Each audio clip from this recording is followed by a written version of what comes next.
My discussions, even as a child, were full of inquiry beyond my age and often an enigma to adults.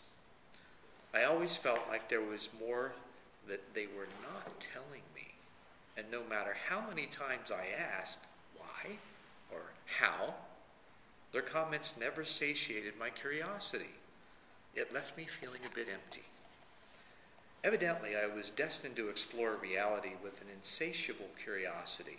The first occurrence of paranormal experiences happened when I was just 6 years old during the fall of 1963, shortly before President Kennedy was assassinated. November 22nd has a special significance later in my life as well. I was looking out the front window of our 2-story yellow wood-framed house on Harrison Street, the main drag of our tiny town. Once deemed small town USA, it had one main street a couple of miles long with 5 stoplights in the center of town. The first light on the north side of town was about a quarter-mile away. The town was surrounded by farmland, but most of the folks in town were auto workers or employees of companies that contracted with the big 3 in our area, only a few hundred miles south of Detroit. Alexandria's claim to fame was twofold. We had the first natural gas well in the state and the first trolley line that ran from Anderson to Alexandria in 1897. Our sidewalk days featured soupy sales when I was in 1st or 2nd grade, but he didn't appreciate my pie in the face to honor him the best way I knew how. His TV show featured a pie in the face every week as part of his routine. How was I to know he wouldn't appreciate my thoughtfulness? 2 major railroads crossed southeast of the downtown area, with the north-south line less than 100 feet out our back door. I used to lie in bed at night, listening to the train while being lulled to sleep by the clickety-clack of the railroad cars as they passed the house.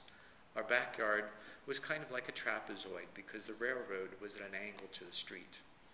We had a few fruit trees and a grape arbor in the southwest corner, with a swing set and sandbox in the center of the yard, and a single-car garage bordering the north, which matched the color of the house. To the north of the house was a large trapezoidal yard with several more fruit trees, an apricot, peach, Granny Smith, and dwarf pear. Harrison and Tyler Streets, along with the railroad tracks, formed the boundary. We had a front porch that extended out from where I was standing. My parents' bedroom was partially above the porch and provided the ceiling of protection against the elements during the bad weather. The front door led into a small entryway with stairs to the left forming a short wall. There was a small closet on the landing, created by the turn of the stairs, reversing their direction and ascending to the 2nd floor. To the right of the door was a large, thick curtain that covered a previously used entrance to an apartment where my great-aunt lived. Just a few yards inside the door was our living room, which had a television set in the opposite corner from the stairway, a couch, and a coffee table with a couple of chairs on opposite ends. I was standing on the stairway landing just after dark one evening, waiting for my father to come home from running errands. The window looked out over our front porch and out into the street, which was about 10 meters away.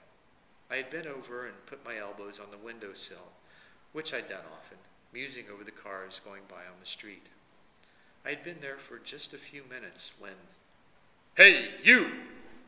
Suddenly, out of nowhere, I heard a thunderous voice yell, "Hey, you!" It sounded as though the voice had unimaginable power, rumbling through my head with authority and omnipotence. I don't remember being frightened by it, though, although most likely I was at least a little intimidated. Knowing that my mother was sitting at the bottom of the stairs, I felt sure she must have heard the voice, too. I spun around and shouted, Mom, did you hear that voice?" She stared at me with a puzzled look and said, "No," pausing for a moment, and then, "Must have been probing questions." In bed one night, a couple of years later, I became aware of a lucid dream, or so I thought it was, until physical sensations bridged worlds. I woke up on a table, like stainless steel, with several Zeta-looking individuals. Verdants are also the same, I'm told. At the end of the table, having stepped back as I awoke. How I awoke was interesting. laughing and joking with them as I began pulling electrodes the size of acupuncture needles out of my sphincter. I had a shirt on and was unclothed otherwise. I said something like, "Come on, guys, this is a bit embarrassing, you know." It seemed they were pinned up against the wall, pushed there from the uncontrollable laughter I presented, instead of the normal fear that could be managed. As they watched me continue pulling the electrodes out, I was having no sensation until one of them felt like I'd pulled out a pubic hair. You know, those things sting. Sorry for getting so graphic.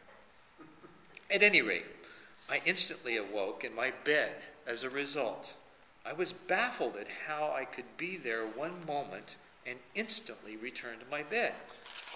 I hadn't really understood nonlinear time yet, let alone the aspect of multiple dimensions, even though I'd experienced them in many a moment. My immediate thoughts went to a recent library scene. My partner and I had been doing some research on the perineum nerve. She was training as a massage therapist and needed to do the research for her anatomy class. To make a long story short, the nerve is a direct connect to the central nervous system through the anus. This explains why some suppositories are so much more effective than oral medications in the medical field. How it applied here was similar, as I found out moments later. No, it wasn't a probing question. It was an answer that explains many, if not all, the anal probes reported by abductees.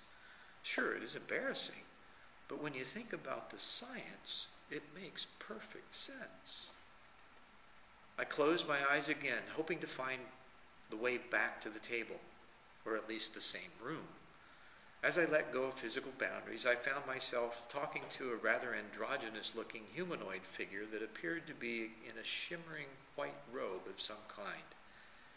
He rather glowed in the darkness.